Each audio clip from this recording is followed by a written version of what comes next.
que una inversión más agresiva que está buscando rendimientos en el corto plazo o en el mediano plazo, ¿vale? Y la diferencia es que las inversiones de largo plazo intentan que esos rendimientos que generen sean más constantes. Entonces, en una inversión de mayor riesgo, más agresiva, podemos tener años muy buenos y superar por mucho un rendimiento que nos puede dar una estrategia a largo plazo, pero va a ser más difícil que repitamos año con año con año ese rendimiento. El tema en el largo plazo es hacer un rendimiento menor, pero que sea más seguro poderlo conseguir, es decir, cantidades de rendimiento menores, pero que puedan ser mucho más constantes y que sí las podamos repetir, 5 años seguidos, 10 años seguidos, 15 años seguidos, etcétera. Bien, vamos a continuar.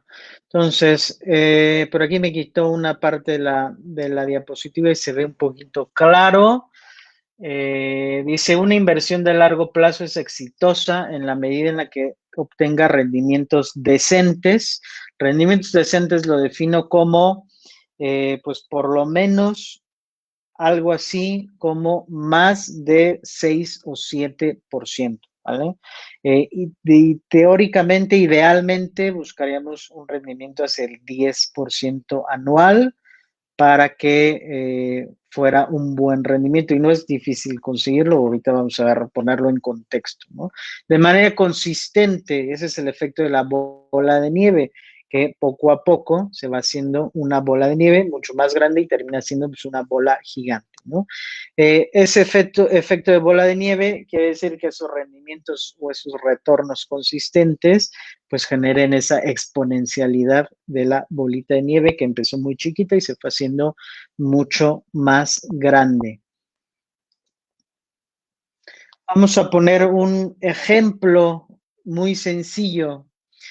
Si el día de hoy pudiéramos reunir la cantidad de 50,000 pesos y la vamos a destinar a una inversión de 20 años, ¿no? Estamos hablando de largo plazo. Ahora puede ser cualquier cantidad, realmente. 50,000 pesos siempre lo pongo yo como un mínimo deseable para un tipo de inversión de este estilo, porque creo que es una cantidad que podemos conseguir siendo profesionistas, siendo trabajadores, siendo alguna persona que tiene alguna actividad económica. Yo sé que a lo mejor no para todos es igual de fácil que para el resto de personas, pero si por ahí les dijeran, oye, necesitas conseguir 50,000 pesos para salvar tu vida, estoy seguro que la mayoría los podría conseguir. Quién sabe de dónde piden prestado, hacen, deshacen, hacen un trabajo adicional, se meten doble tiempo, lo que sea, para conseguir esos 50,000 pesos. Realmente no es una cantidad exagerada de ninguna manera, y entonces yo creo que la podemos conseguir, ¿no? O sea, el reto es consigue esos 50,000 pesos, ponlos a invertir y vamos a hacerlo a 20 años, puede ser a 30, 40, vamos a poner el ejemplo muy sencillo, muy simple, de 20 años, 50,000 pesos a 20 años. ¿Cuál sería o cómo se comportaría nuestra inversión de esos 50,000 pesos en 20 años? Ponemos una tablita ahí y tenemos considerado un rendimiento del 10% anual, ¿vale? Entonces, en 2020 iniciamos con 50,000 pesos. Para 2021, el 10% de esos 50,000 son 5,000 pesos. Tenemos 55,000 pesos. 2022 más 5%, 2030 más el acumulado, 2035 y 2040. Aquí primer error muy básico, que sé que la mayoría lo tiene perfectamente identificado, pero por si hay alguien que no, o para alguien más que vea que a lo mejor es estudiante o está empezando a ver algún tema de finanzas, ese 10% se va haciendo exponencial o se va haciendo lo que se conoce como interés compuesto. 5%. El error es hacer la operación como decir, a ver, 5% o 10% anual de esos 50,000 pesos, pues son 5,000 pesos. por 20 años, multiplicarlo por 20 años y decir, pues ese es mi rendimiento entonces al final de los 20 años. Obviamente no es así. No es así porque en el 2022 tenemos el rendimiento del 10%, no sobre 50,000 pesos, sino sobre 55,000. Y para 2023 tendremos el rendimiento del 10%, no sobre 60,500, no sobre 50,000, sino sobre 60,500 y así sucesivamente. Ese es el interés compuesto y eso es lo que genera la bolita de nieve, ¿no? La clave es no retirar rendimientos de la inversión, sino reinvertir todo. Es una inversión a largo plazo, estamos esperando desde el principio que sea así, sabemos que no lo debemos tocar.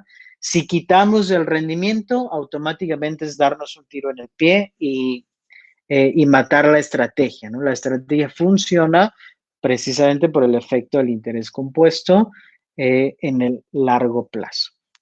Jackie comenta, ¿qué convendría más? ¿Mandar una cantidad fija al seguro de retiro que a su vez pueda ser deducible en anual y que es a largo plazo o invertir como lo estás indicando? Vamos a llegar en las siguientes diapositivas a esa respuesta, ¿ok? Entonces te pido que nos esperemos un poquito para responder esta pregunta porque se va a ir respondiendo conforme vamos avanzando en la presentación. Armando, el valor del dinero en 20 años no sería igual, correcto, no sería igual, tenemos el efecto de la inflación, vamos a mantenerlo por ahorita sencillo sin considerar ese efecto inflacionario, pero sí lo vamos a tocar también más adelante. Bien, continuando. Ahora, ¿qué pasaría si aumento esa tasa de rendimiento del 10%, la aumento al 15%? ¿Qué tanto cambiaría esta tablita? Bien. Si la considero ahora del 15%, pues llego a 818,326. Comparado contra 336,375, es decir, un aumento del 50% en mi tasa de interés o mi tasa de retorno anual, no me genera un 50% adicional de rendimiento, me genera incluso un 100% más o más del doble de rendimiento, que son 818,000 contra 330 y tantos, ¿vale? Entonces, obviamente, aunque le subamos un poquito, nos va a generar esa bola de nieve, cada vez se va haciendo más grande. Claro, eso es sobresimplificar exageradamente las cosas, porque no es lo más sencillo del mundo pasar de un rendimiento del 10% a un rendimiento del 15%. Simplemente queremos ilustrar cómo con pequeños cambios podemos hacer que esa bola de nieve crezca mucho más en el largo plazo, ¿vale? Y ya, repito, no se vale tocar los rendimientos, no se vale llegar al 2030 y decir, pues ya tengo un rendimiento de 150,000 pesos, pues voy a tomar 50,000 y los voy a usar para quién sabe qué cosa y que siga la inversión ahí. Bueno, pues se puede hacer, se vale hacerlo, hay algunos planes que no te permiten hacerlo, ahorita lo vemos, no lo puedes hacer, por ejemplo, en tu Afore, sí lo podrías hacer si lo estás haciendo de manera privada tú mismo, pero repito, es como que deshaces la bola de nieve y entonces ya no vas a llegar al objetivo, ¿ok? Entonces aquí es como no tocar, poner ese dinero a trabajar o casi que olvidarse de él, no tocarlo y esperar a que las cosas funcionen como deben funcionar, dejar que la bolita de nieve siga rodando y siga juntando más nieve y siga haciéndose más grande y no se vale tocar.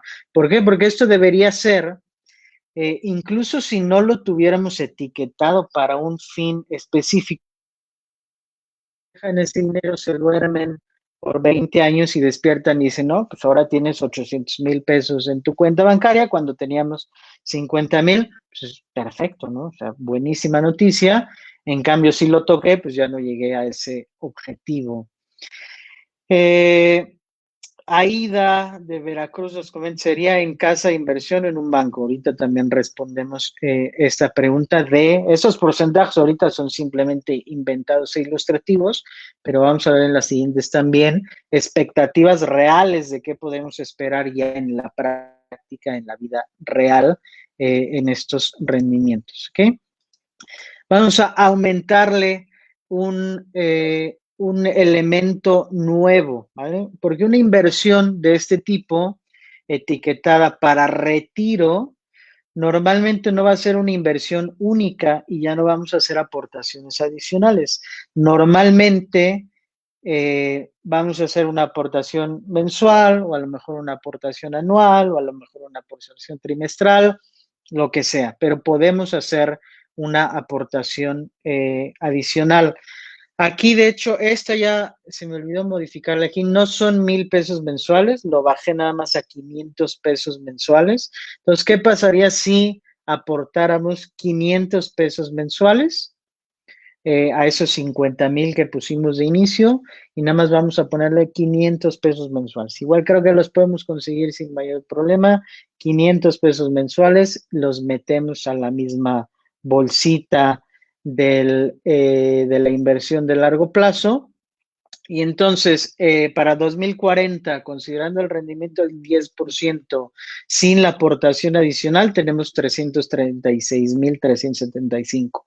Con la aportación adicional de 500 pesos, no 1,000 pesos como dice ahí, llegaríamos en lugar de 336,375, llegaríamos a 680,000 pesos, ¿vale? Y si fueran 1,000, que lo borré, es un poquito más de 1,000,000, es 1,020,000 o una cosa así, si no mal recuerdo, es un poquito arriba de 1,000,000, ¿vale? Si pusiéramos 1,000 mensuales, pero lo había bajado, lo pusimos en 500 mensuales y pues para efectos prácticos duplicamos el rendimiento haciendo esa aportación adicional de solo, entre comillas, 500 pesos mensuales, ¿vale? Entonces, esa bolita de nieve es muy sensible, ¿vale? Aumentar 1%, poner un poquito más cada mes o cada semana o cada quincena o lo que sea, sirve mucho para aumentar ese rendimiento final que vamos a tener en el largo plazo, ¿vale? Entonces, se vale ajustarle, se vale hacer aportaciones adicionales, lo único que no se debe valer o funciona en contra de lo que queremos lograr y hacer es retirar rendimientos, ¿vale? Tenemos que etiquetarla perfectamente que es a 20 años o a 30 o a 50 y no la vamos a tocar si queremos que esto funcione de esa manera. Bien. Ahora pueden hacer ustedes su propio ejercicio de este tipo. Si googlean simplemente calculadora interés compuesto o algo similar, y les va a pedir pocos datos, les va a pedir una inversión inicial, les va a pedir una aportación adicional por X periodo. Pueden poner cero si no quieren poner aportaciones adicionales o moverle a lo que ustedes quieran. Y obviamente un plazo de tiempo, ¿vale? 10 años, 20, 30, lo que sean, para que ustedes se puedan dar cuenta y jueguen con esos números y lo vayan pensando para algo que podrían hacer ustedes mismos, ¿vale? Simplemente una calculadora de interés compuesto les sirve sin mayor problema. Ok, entonces empecemos a tratar de llevarlo a la práctica. Vamos a ver 3 opciones que tenemos para un tipo de inversión de este tipo. Esto ya lo hacen, por ejemplo, las Afores, ¿no? Las Afores, para los que estén en esquemas de salario, saben que pues, ese es el ahorro para su retiro, digamos, oficial. Estas entidades financieras administran los recursos de los trabajadores en unas sociedades de inversión que se llaman CIEFORES, ¿no? Son sociedades especializadas en fondos para el retiro. Entonces, ese dinero que vamos ahorrando constantemente por prestar nuestros servicios como trabajadores a nuestros patrones, parte de esos ingresos se van a este esquema de las Afores, se van a un ahorro para el retiro. En el largo, es el largo, la edad de mi retiro, pensión, jubilación. ¿Ok? Eso es el esquema oficial, llamémosle así, es el esquema, entre comillas, patrocinado por el gobierno, la maquinaria que está hecha para las pensiones en México. En otros países hay otros esquemas, en nuestro país ese es el esquema que existe. ¿Que han reformado? Sí. que el año pasado, a finales del año pasado, migramos de esquema de CIFORES, estamos en un esquema de CIFORES básicas, eran 4 o 5 CIFORES básicas, y ahora tenemos un montonal que se llaman generacionales, ¿no? Esquema de CIFORES generacionales. Los famosos Target Date Funds, así se le llama ese esquema en inglés. El Target Date Fund es básicamente el esquema al que migramos